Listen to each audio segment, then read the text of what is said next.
Real estate, family business, and building a legacy. It's a journey I'm navigating every day. Both as a managing director and as a father. From making big decisions to adapting to Gen Z, industry trends, and smart investments, it's all about growth, ethics, and evolving together. Of course, there's a little fun along the way with my daughter as well.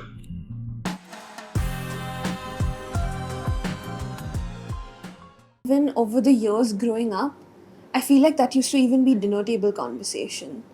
It would end up being we'd be sitting with like Dadaji, Dadima, us at home sometimes, Right. and the conversations around finances, around just discipline. I think I somehow feel like other than learning how concrete is made, I also somehow over those years just you imbibe it, right? And maybe that's also the beauty of a family business versus a corporate. Yes. And that's also the beauty of being now third, fourth generation in the business.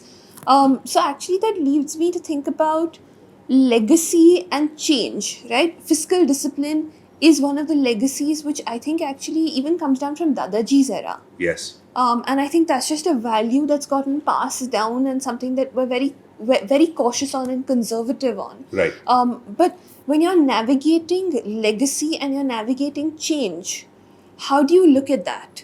Because you want to make sure you protect the legacy. And I can think of a number of other international family businesses where each generation has in fact added one layer which has been their own legacy. So Right. how do you view navigating the intermix and the interplay between legacy and change? So, I think change is something that's essential, right? And we keep changing, right? We're constantly upgrading ourselves. We're constantly looking at new product lines. So I think change is something that's all over, right? To me, the legacy is the things that you decide that you will stick with. That those are the things that will last the long term. Trust, for example, you're never going to let go of that. Yeah.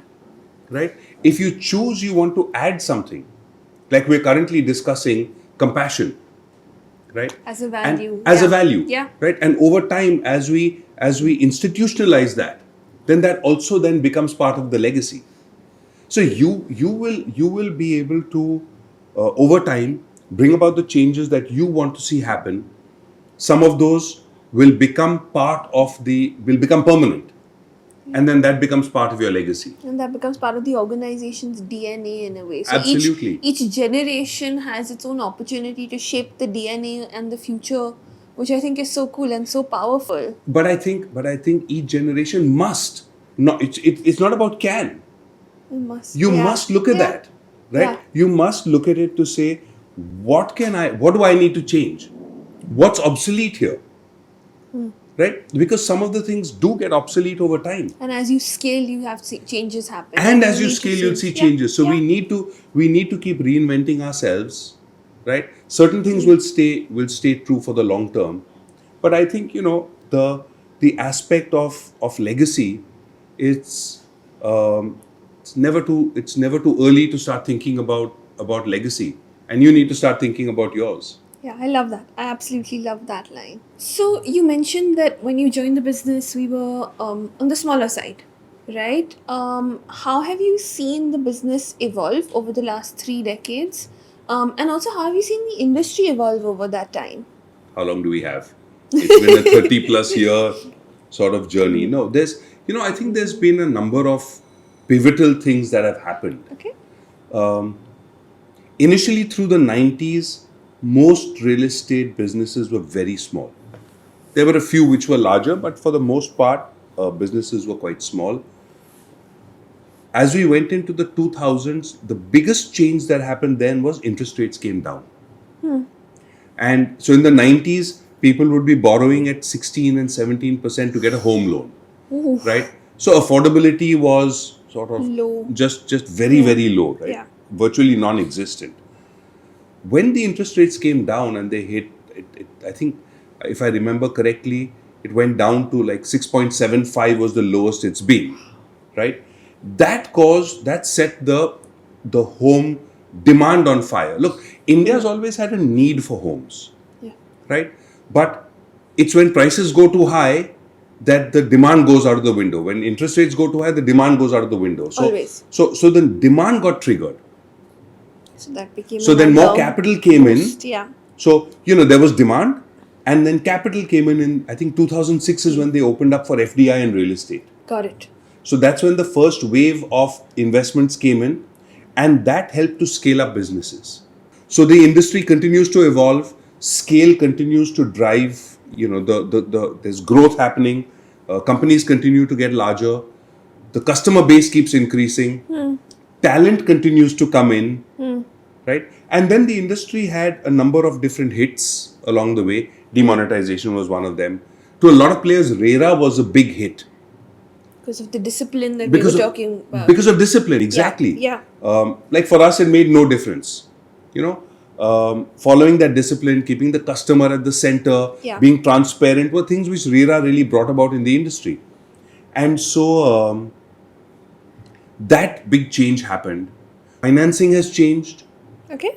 The customer has changed, right? The legal environment has changed, and all of this has been great from the industry's perspective. The interest rates, mortgage rates for customers have come down, Yeah. but on the financing side for developers, right? It's really funny that the Reserve Bank does not allow banks to fund developers to buy land. Yeah.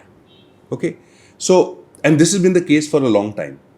So developers used to go to the NBFCs.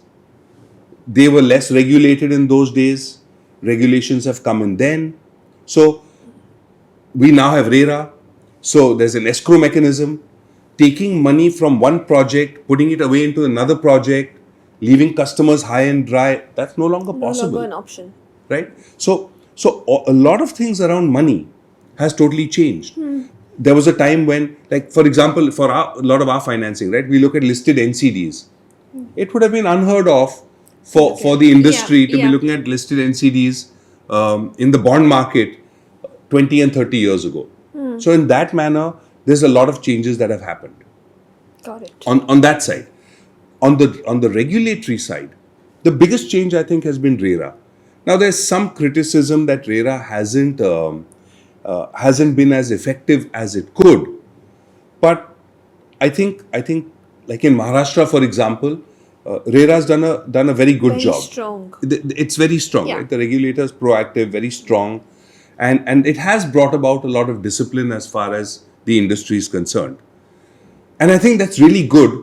For the third segment of where I said that there's been changes, that in the consumer, one of the things which you may have heard me say this, right, with consumers, and the big change with consumers is social media, right? Yeah. And you're dealing with customers, and you hear Yeah. how frequently you get threatened For an escalation. for any kind of escalation. If the customer Social says, media. "I'm going to put this on social media and make it viral," Yeah. right? Yeah. This was something which was never the case in the past. Yeah. So consumers have a much greater voice. They have a much greater power. RERA gives them that. Yeah. Social media gives them that. So they have a stronger voice, and I think it's important. So I think that change that happened on the consumer side It was very good. is good. Now we hear there's also the flip side of it, right? Where people will try and take advantage. And we constantly hear that even if your agreement says we're going to give you XYZ, people expect more, Yeah. and then they say, listen, we expected this because of 3 words, the Your Gera brand. Yeah. Right? Yeah. We didn't expect this from the Gera brand. Yeah. Right? And we will make it viral on social media if we don't get this. Yeah. But I think this is just the new world, right? This is the new empowered consumer. This is the wealthier Indian consumer who now has more money, who now has more expectations, who travels the world and has a greater set of expectations. And awareness. And I think that's what makes it so fun in so many ways. It's a dynamic industry. It's changing. And the other thing which I think is really important for us, I know this is me personally, and I know it's you as well. But I think being thin-skinned, When it comes to customer feedback. I think when it comes to everything, Yeah, or actually, yeah. all Yeah. your stakeholders, Yeah, right? yeah. So if you're thin-skinned when it comes to your employees, you're going to be listening better, right? Yeah. You're going to be more sensitive to them. If they're not happy about something, you take it on board. You're not going to be just brush it aside and say, I don't care. Just, this is how we do it. Yeah. I would tend to agree. I had an example. Uh, a customer came to us. It was early 2000, and this person had bought from Dadaji in one of the early projects. I think it was in the 70s. And she reached out to me and she said, "Listen, my parents passed away. I inherited this home, and I can't find the plans. Some architect is saying we'll go into the municipal corporation. They are asking for ₹1 lakh to try and get me the copy of the old plans." This was in the early 2000s. Yeah.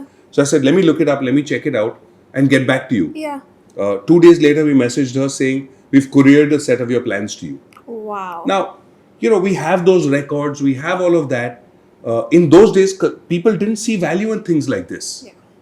Right? So I hope you're right that tomorrow's consumers do actually see value in the good that you do, right?